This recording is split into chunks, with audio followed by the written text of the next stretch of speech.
Shout out sa mga kapwa natin kakunyang dito sa Hong Kong. Ayan, for today's vlog, ito nga guys, ayan, namili ako ng mga sangkap para po sa gagawin kong macaroni fruit salad. Ayan, so dahil birthday po natin ngayon, happy birthday to me.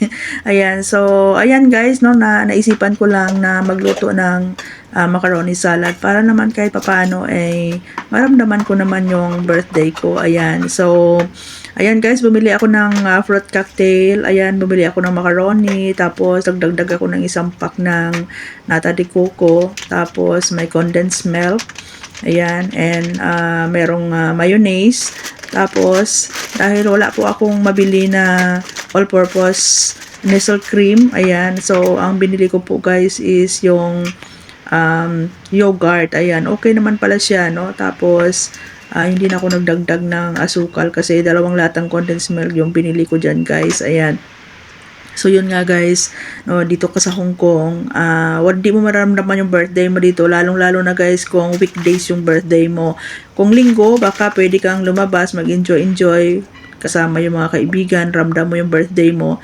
Pero pag natuon po sa working days po yung birthday, ayan, kahit birthday mo tuloy yung trabaho, kaya hindi mo mararamdaman yung celebration kasi siyempre malayo ka sa pamilya mo, di ba? Pero maswerte lang ako dito sa amo ko guys kasi kahit working days ay pwede akong bumili ng mga gusto kong lutuin at pwede rin ako magluto guys. At yun nga, no, nagluto ako ng macaroni fruit cocktail salad. Ayan, alam nyo ba na gustong-gusto ng alaga ko yan kasi dati birthday ni Celine, nakasama ko dati sa pag-aalaga kay Lola at kay Lolo.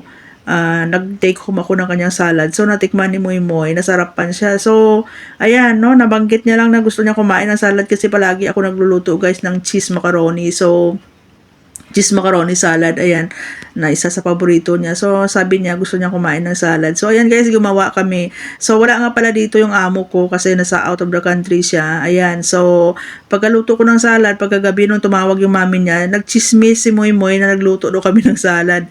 Kaya sabi ni madam, pag uwi niya, gusto daw niyang matikman kung ano yung lasa ng macaroni salad na yan. So, ayan nga guys, no, niluluto ko na yan. Medyo, ano lang siya, medyo tamang-tama lang, hindi naman siya marami, hindi naman siya konti. Ayan. So, ayan nga pala yung ginamit kong yogurt. Ayan, guys. Wala kasi akong mabili na all-purpose na nestle cream. Ayan. So, masarap naman pala siya, guys. At saka, hindi siya masyadong matamis. Ayan. But anyways, yun nga, guys, no? Sabi ni madam, pag uwi niya, gusto daw niya tikman. So, marami-rami na rin yan. 2 box.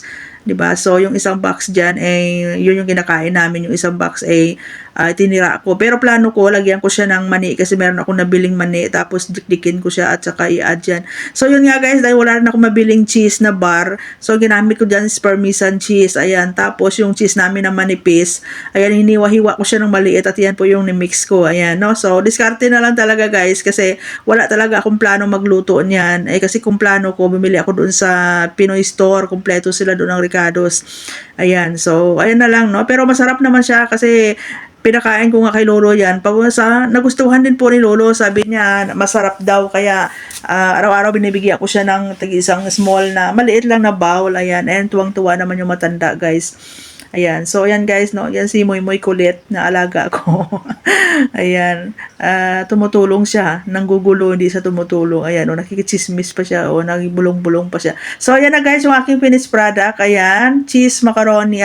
Ano pala? Fruit cocktail macaroni salad. Ayan guys. So, sobrang yummy. Kaya hindi umamis ang Pilipinas kasi dito pwede ka din magluto ng mga kinikrave mong mga pagkain. Ayan. At maswerte ako kasi ina-allowed ako ng amo ko na magluto ng mga pagkain. Ayan. So, happy birthday to me. Ayan. So, maraming salamat sa boss ko, sa family ko, at sa lahat ng mga kaibigan na bumati po sa akin. Ayan. God bless and more power po sa ating lahat. Thank you for watching.